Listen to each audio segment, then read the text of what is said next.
I'm Katrina. This is Tare, and this is part 2 of foraging for rose hips. All right, guys. The video hasn't gone out yet, so I'm inserting this. The video hasn't gone out yet, so I'm inserting this clip. I was looking through one of my books the other night, and I believe what I have here, I thought it might have been a pear, just because I've seen like planted pears that have these little tiny fruits that really aren't edible. But I'm actually wondering if this is a crab apple. Crab apples I'm familiar with are the planted varieties that are, you know, the apples are like that big. But this is the apple, and I think that's what it is. I'll show you the leaves and the little fruits. So what I'm going to do is actually try this and see if it tastes like an apple. It's so tiny. Yeah, that's what that is. So this is a crab apple. It's very tart, but also good. Thick skin, very tart. So that's a crab apple. Okay. I'm not going to collect the crab apples right now.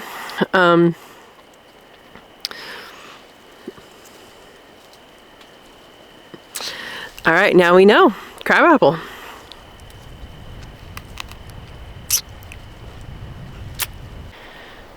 There's an elderberry on the edge of the property, and I'll be going through how to pick it. Okay, so there's gonna be this whole separate video on elderberry. I just decided to do a separate video because it's such a cool plant. But I'm back up here by the fence line and found some more rose hips, so we're going to refill this and try and stay away from poison oak because there's poison oak here.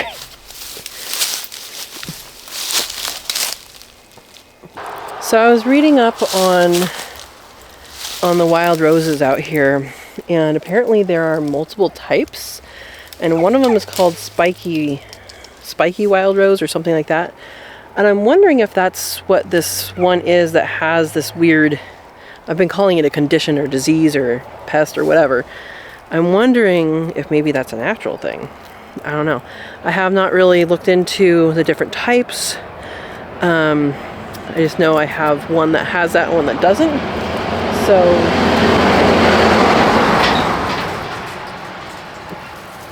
So it's something that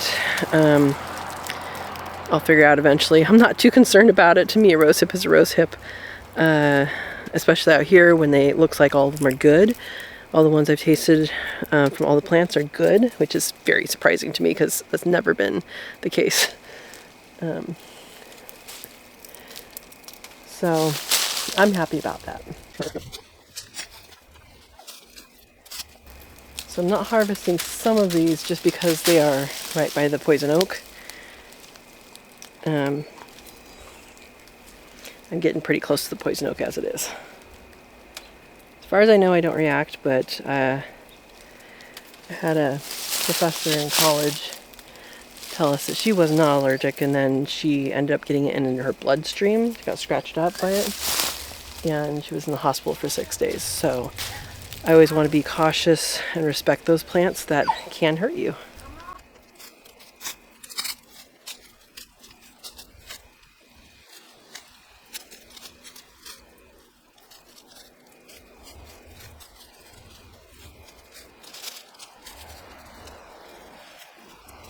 Alright, that's all I'm going to take from here.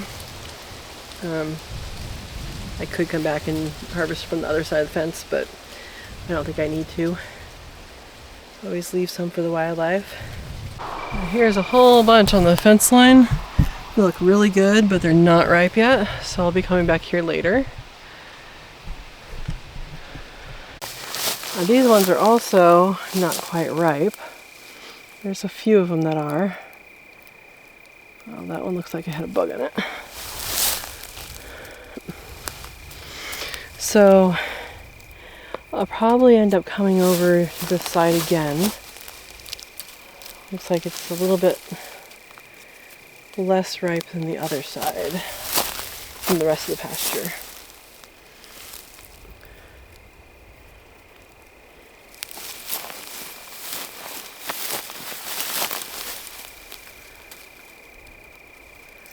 And some of these are only ripening on half.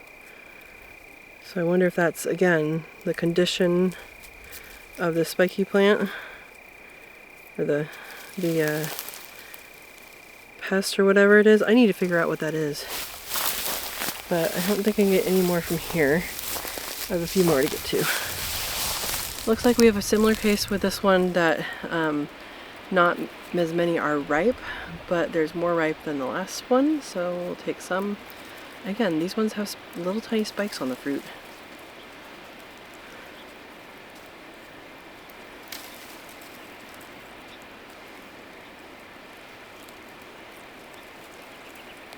Honestly, I think I'm gonna wait for most of it.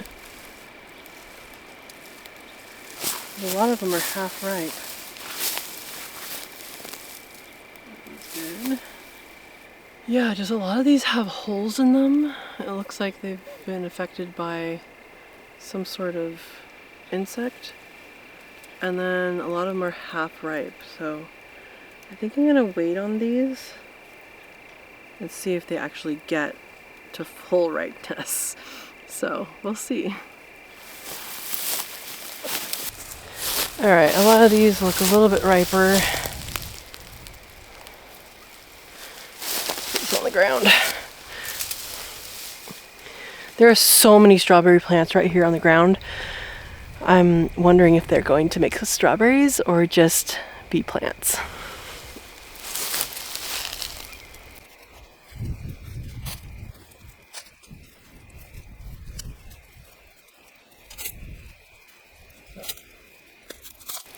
So many over here have little bug spots, like an insect has burrowed inside.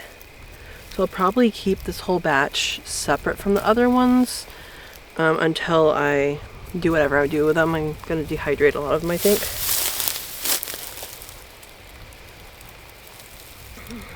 Just in case they still have bugs. So the majority of the harvest of rose hips was yesterday on the rest of the area. This is just the northern pasture area, so it's going to be less.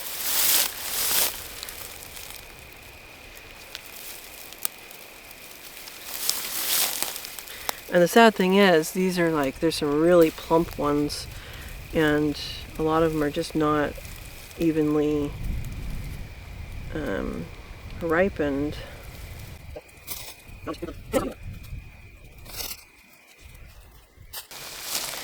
While we're here, let me show you what the strawberry leaf looks like. I know I did a close-up earlier. So there's a strawberry leaf, and if you know poison oak and you know leaves of 3 let it be, it has a similar leaf shape to that, where the 2 lower parts of the leaf are on the main stem of the leaf, and then this has a little bit more space. You can see that. The leaves are slightly fuzzy and they're toothed. Now, poison oak can have a lot of different morphs. They can look a lot of different ways. So, anyway, I just figured I'd show you this. Here's the back.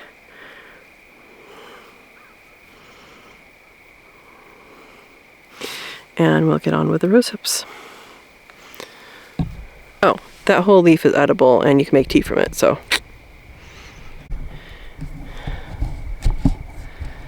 Well, it looks like there's some poppy underneath there. Probably California poppy, huh? But look at how many are on here. And they're not quite ripe yet. Could probably pick a couple, but I don't know timings of how long it takes things to, it takes rose hips to ripen from different stages yet. But I think I'm gonna come out midweek. I'm recording this on Sunday. I'll come out midweek and see how these look, because these ones definitely, they look better than the other ones I've been seeing on this side. They don't look, there's some buggy ones, but they don't look nearly as bad.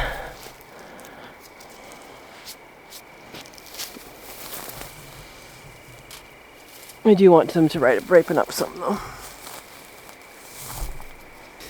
Now this one has some that are ready. I'll put this on the, well, kind of in the ground, in between the bushes here.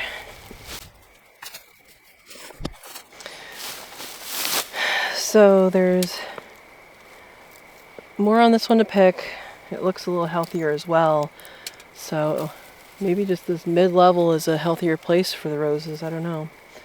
Maybe the pests haven't gotten here yet, or I don't know. They're all on the same facing slope, so they should be getting the same amount of sun. It may be wetter down here too. That's probably true. Yeah, that's probably very true.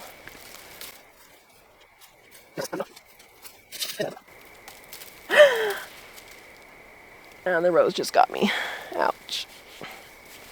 And I dropped the rose hip. Oh well. You didn't want to give up that rose hip, huh, plant? Let me tell you, these ones with the little spines. I know. I should be wearing gloves. I don't like to wear gloves when I'm picking things. I don't know why. Don't ask why. I don't know why. There's so many rose hips on here, guys.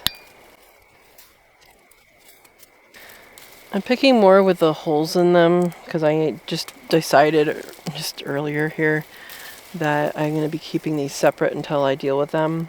And I'm going to keep them sealed too.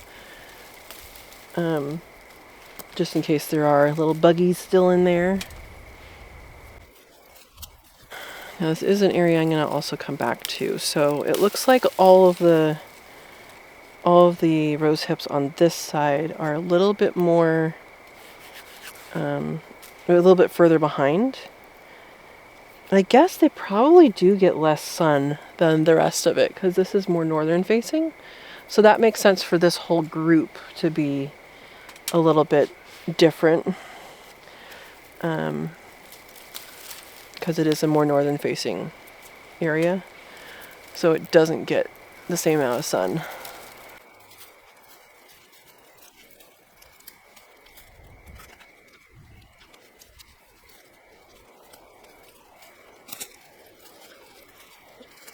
Alright, that's going to be it from this one. I have at least 2 more that I know about on the way back.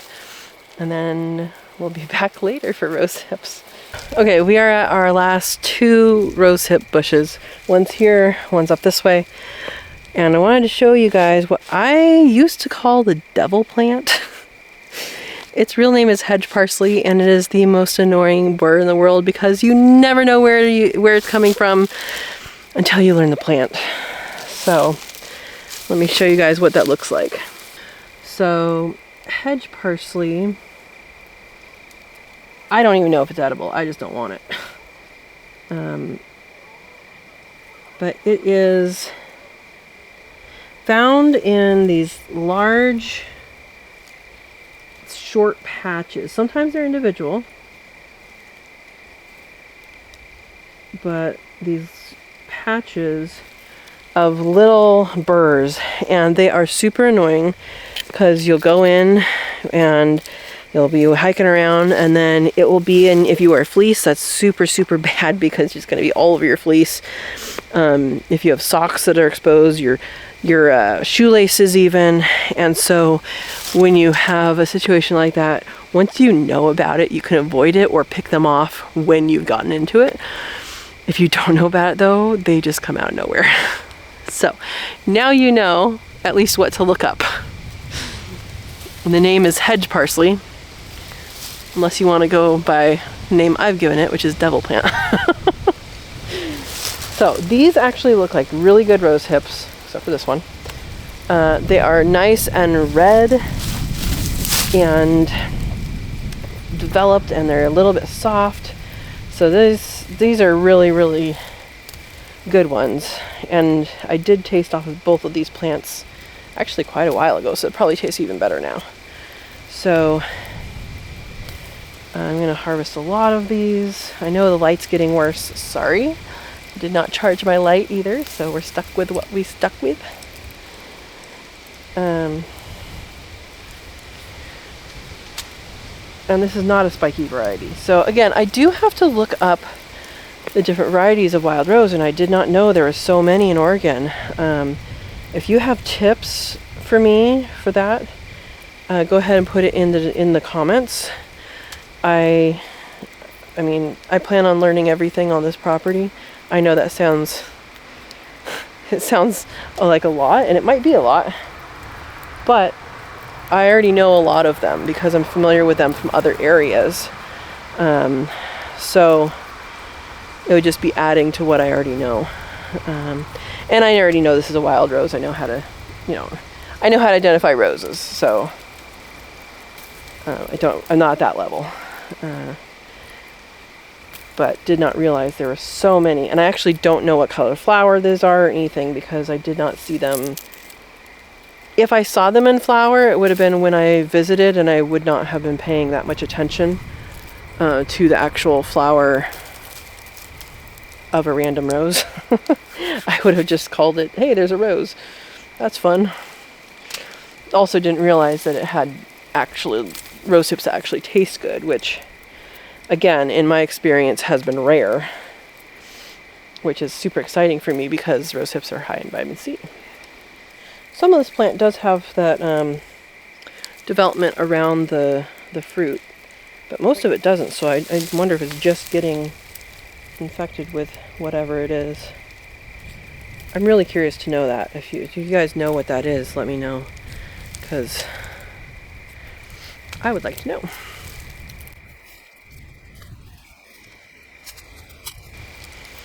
You notice how easy these are coming off of this plant. That means they're definitely ripe. I think a lot of the ones I picked before were a little underripe, but they're still good. I don't know at what point the vitamin C develops in the fruit. It'd be kind of interesting to know that.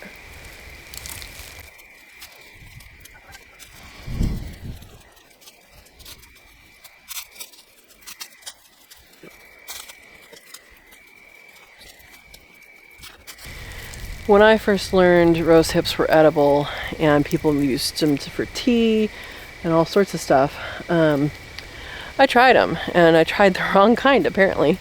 And I was like, why would anybody want to make tea out of this? Like, okay, it has high in vitamin C, and it's supposed to be good for you, but really it doesn't taste good. Well, it turns out some of them taste good. So I'm glad I did try it before, and I am glad I tried it here after having, it wasn't a bad experience, just was just like dull, tasteless stuff. But I guarantee you this has more nutrients than those other ones did too, because nutrients taste. Yep, nutrients taste. And when your food is flavorful and it's not full of sugar and stuff, then it is a good indication that it's nutrition rich as well. Alright, I'm leaving a few on there that are a little soft or have a little bit more buggy than I want. And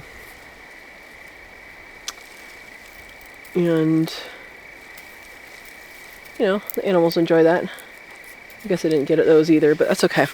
I'm on to the next plant, and I think this is going to be the last one.